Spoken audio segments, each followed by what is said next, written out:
इस क्वेश्चन में देखो 2024 का क्वेश्चन है। मास दिया है 0.8 kg, लिख दिए। Heated at constant volume, volume constant है तो प्रोसेस आइसोकोरिक हो गया। कितना डिग्री से हीट किए हैं? 5 डिग्री सेल्सियस से, तो डेल्टा टी 5 डिग्री सेल्सियस हो गया। कह रहा है स्पेसिफिक हीट, ध्यान दीजिए ये स्पेसिफिक हीट है, मोलर हीट नहीं है। तो एस भी दिया है हम लोग को 0.17 किलो कैलोरी, तो किलो से गुना कर दिए तो 1000, तो 170 कैलोरी पर केजी पर डिग्री सेल्सियस दिया है। 1 जूल कैलोरी में ऐसे कन्वर्ट होता है, जे इक्वल टू इतना, ठीक। The change in internal energy delta U बताना है कितना होगा। अब डेल्टा यू का तो बना बनाया फॉर्मूला है, हम लोग जानते हैं डेल्टा यू का फॉर्मूला क्या होता है। तो डेल्टा यू का फॉर्मूला है होता है N C V delta T. अच्छा, क्वेश्चन में एन नहीं दिया है, क्वेश्चन में सी भी नहीं दिया है। अब एस भी और सी भी में हम लोग रिलेशन जानते हैं। तो एस भी डिवाइडेड बाय 1 इक्वल टू होता है C V divided by molar mass M.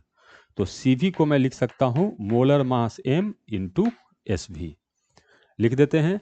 और मोल को मैं लिख सकता हूं m divided by m into, ये हो जाएगा m इंटू एस भी इंटू डेल्टा टी। तो m से m कट गया, तो डेल्टा u आ गया हम लोग को छोटका m इंटू एस भी इंटू डेल्टा टी, रख देते हैं। तो ये आ जाएगा, इसको डेल्टा u कैलकुलेट करेंगे तो m कितना है 8/100, ठीक है, केजी में है। एस भी कितना, तो 170, लेकिन ध्यान देना है ये मैंने कैलोरी में पुट कर रहा हूं तो आंसर कैलोरी में आएगा। और डेल्टा टी 5, देखते हैं ये कितना आता है। तो ये आ गया हम लोग को 8 इंटू 170 इंटू 5 डिवाइडेड बाई 100, तो ये आ गया 68, लेकिन ये आंसर होगा हम लोग को कैलोरी में।